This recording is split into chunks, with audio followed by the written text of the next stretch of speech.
Chamo agora o nosso candidato à presidência da República, Dr. Manuel Alegre.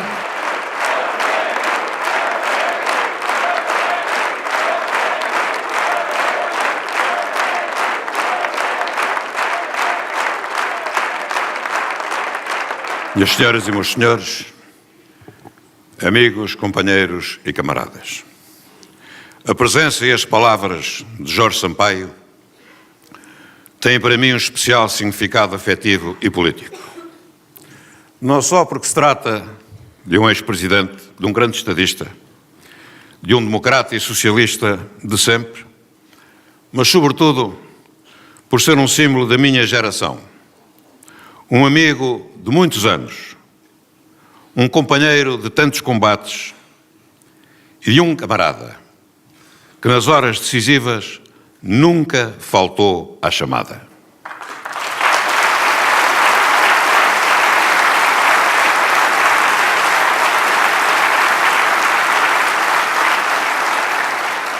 Estamos aqui hoje como da primeira vez que nos encontramos numa Assembleia Magna em Coimbra, nem vale a pena dizer há quanto.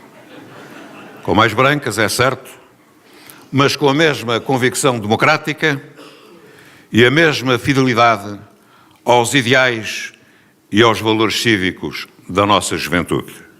Meu caro Jorge, muito obrigado. Tentarei merecer o teu apoio e, se for eleito, seguir o teu exemplo.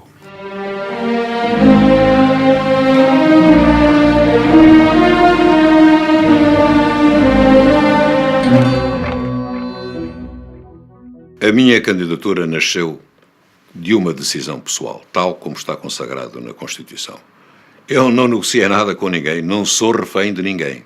Desta vez tenho o apoio de forças políticas, de partidos políticos, mas também dos movimentos cívicos que estiveram na origem da minha candidatura. Mas eu sou o mesmo de sempre. Sou um homem livre, um homem independente, que pensa pela sua cabeça. A minha candidatura é uma candidatura suprapartidária e isso é indispensável para que o Presidente da República possa, em cada momento, com toda a liberdade, avaliar qual é o interesse nacional.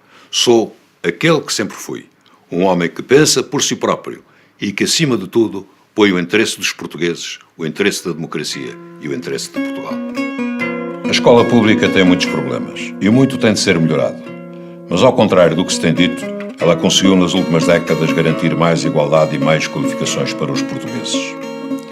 Portugal, com a escola pública e gratuita, melhorou os indicadores no ensino da matemática, ciências e leitura. Somos o 6º país da OCDE cujo sistema educativo corrige melhor as assimetrias existentes na sociedade. Como Presidente, defenderei tudo o que possa melhorar a escola pública e dignificar a função dos professores. Eu fui um daqueles que defendeu e defende a presença de Portugal na Europa e defendi a entrada de Portugal na Europa. Mas não tenho complexos de aluno bem comportado, nem tenho complexos perante a Europa.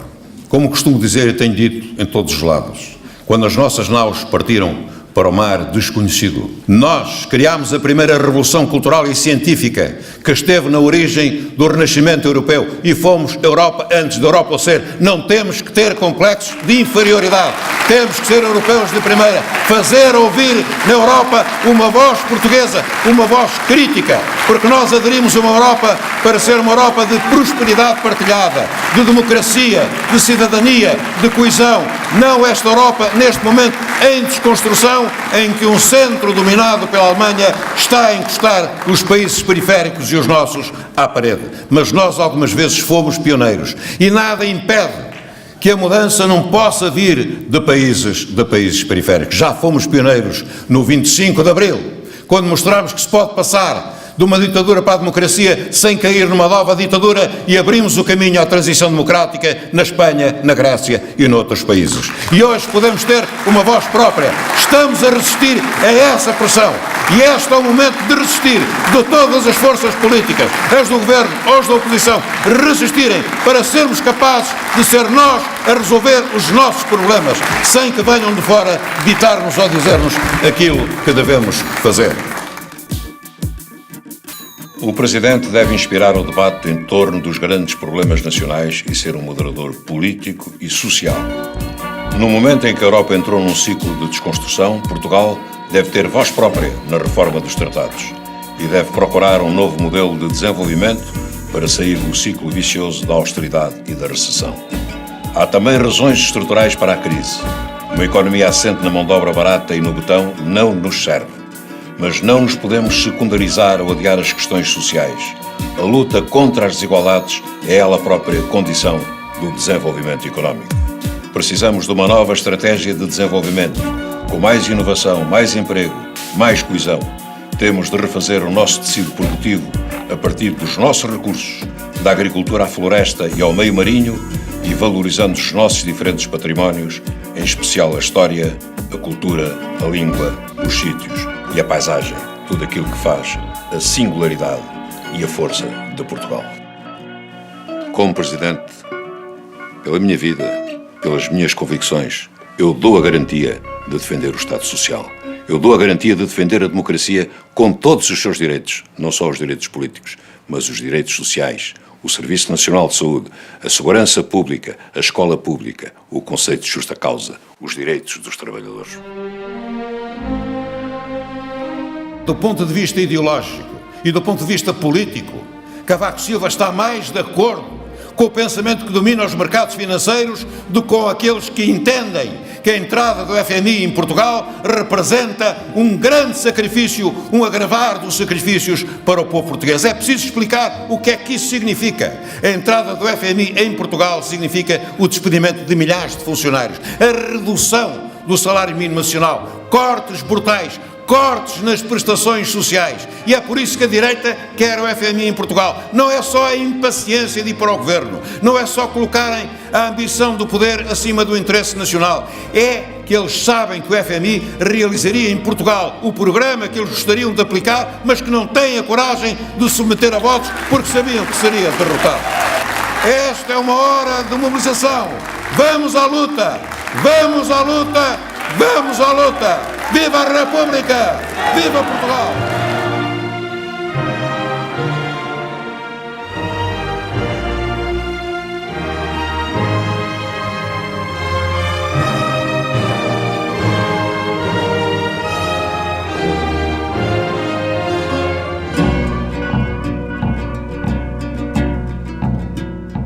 Estou preparado para ser Presidente de todos os portugueses e para trabalhar com qualquer governo que tenha legitimidade democrática. Não serei um Presidente de facção. Não me candidato para governar, para fazer ou desfazer governos. Não é esse o papel do Presidente. O Presidente é o garante dos valores e princípios consagrados na Constituição da República. Não pode calar-se, nem pode ser neutro, quando estiver em causa valores e direitos fundamentais ou o regular funcionamento das instituições.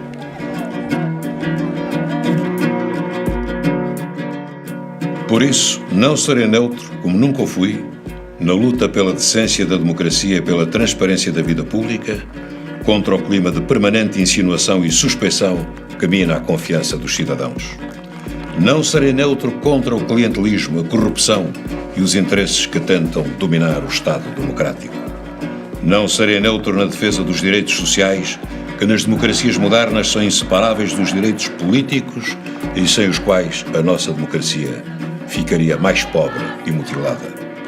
Comigo, na Presidência da República, os portugueses terão alguém com uma visão cultural, histórica e estratégica para Portugal.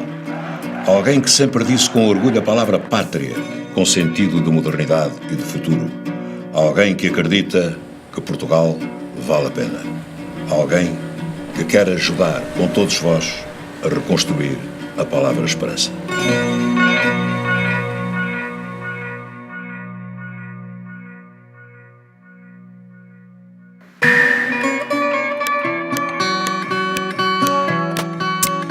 presidente justo e solidário. Vote Manuel Alegre.